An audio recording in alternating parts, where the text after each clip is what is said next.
What the heck is a TEC route? Why do you need to know about it? And how do you file it? That's what we're going to be covering today. Jazz 574, turning 160. Right turn heading 160, Jazz 574. Fire 7780, cleared visual 25 left, tower now 120.905.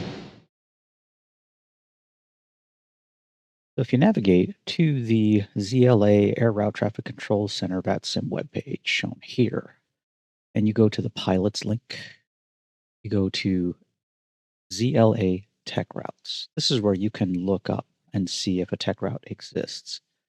Let's say, for example, actually, let's take this flight plan that we have up here. Okay. The pilot of this aircraft has filed this specific routing down in the comments. He wrote in ZLA TEC route BURP 16. Now, BURP 16, the Burbank Papa 16 routing, is a TEC route.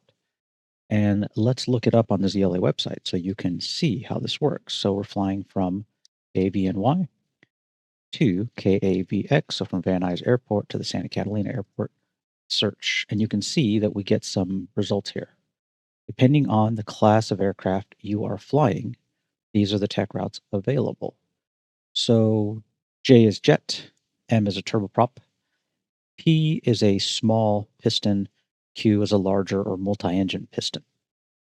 Now this pilot is flying a looks like a Baron, and so they are going to be filing the PQ class TEC route, which, as you can see, is the Burbank Papa 16 routing with this actual routing here.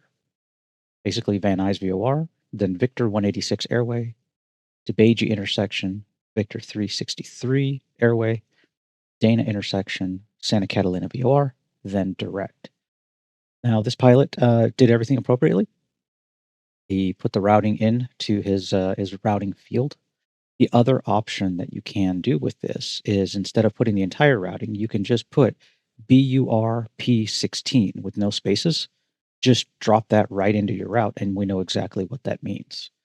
And there is a required altitude here. You can see the altitudes here for both P and Q aircraft are 5,000 feet, which this pilot has filed appropriately at 5,000 feet.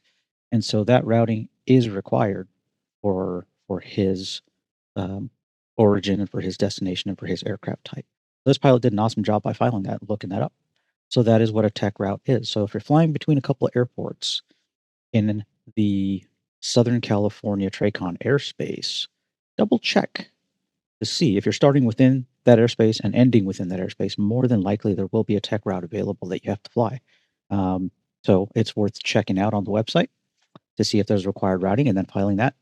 Otherwise, like I said, the controller has to put you on it based on the rules of the RTAC.